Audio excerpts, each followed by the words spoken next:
Bismillah, alhamdulillah, salatu wa salam ala rasulillah wa ala alihi wa sahbihi wa man wala. Donc nous allons aborder, Inch'Allah, le cas de la femme qui allait et la femme enceinte. Donc, et le jeûne. Donc est-ce qu'elle jeûne, est-ce qu'elle ne jeûne pas, et que faire si elle ne jeûne pas? Est-ce qu'elle rattrape? Est-ce qu'elle rattrape sans compensation, ou est-ce qu'elle rattrape avec compensation, ou est-ce qu'elle ne rattrape pas, il n'y a ni rattrapage ni compensation, ou est-ce que c'est juste compensation mais elle ne rattrape pas? Alors, les savants s'accordent à dire que le fait que la femme soit enceinte et ou qui allait, c'est en soi une raison pour ne pas jeûner, comme nous dit le prophète sallallahu alayhi wa sallam dans le hadith rapporté par Abu Daoud, Al-Nasa'i wa Tirmidhi. Inna Allah wada'a 'an al-musafir as-sawm wa shatra as-salat. Allah a dispensé le voyageur donc du jeûne et de la moitié de la salat. Au lieu de 4, c'est 2, raccourcissement de la salat. Wa 'an al-hamil wal murdi' as-sawm. Et il a dispensé donc le hamil, la femme enceinte, ou al murdi' et la femme qui allait, le jeûne.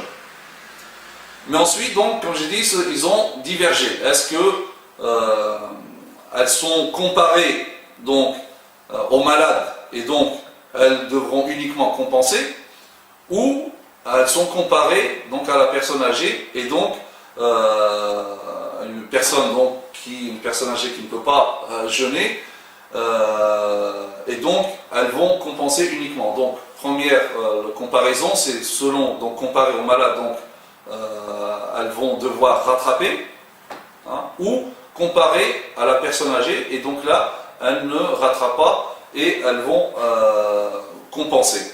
Alors, pour les malikites notamment, la femme donc qui, ou bien les deux, elles devront rattraper, et celle qui allait, elle devra payer ce qu'on appelle le fidya, donc la compensation financière, donc nourrir un pauvre pour chaque jour non jeûné. Et le fidya ne concerne pas la femme enceinte.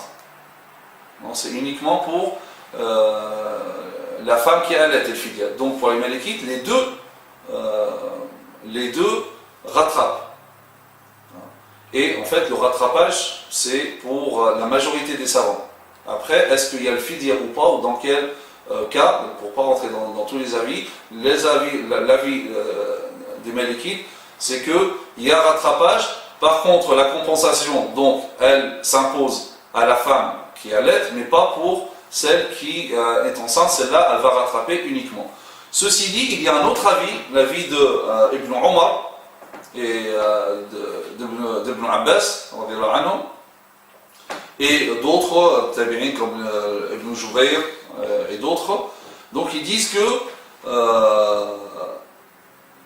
elles doivent s'acquitter de l'fidya, de la compensation, mais pas de l'qada. Elles n'ont pas de qada, c'est que l'fidya uniquement. Donc cet avis-là peut être intéressant. Donc on a dit l'avis de la majorité, elle rattrape. Ensuite, donc, est-ce qu'il y a compensation ou pas? Donc c'est selon les avis. Mais le rattrapage, elle rattrape.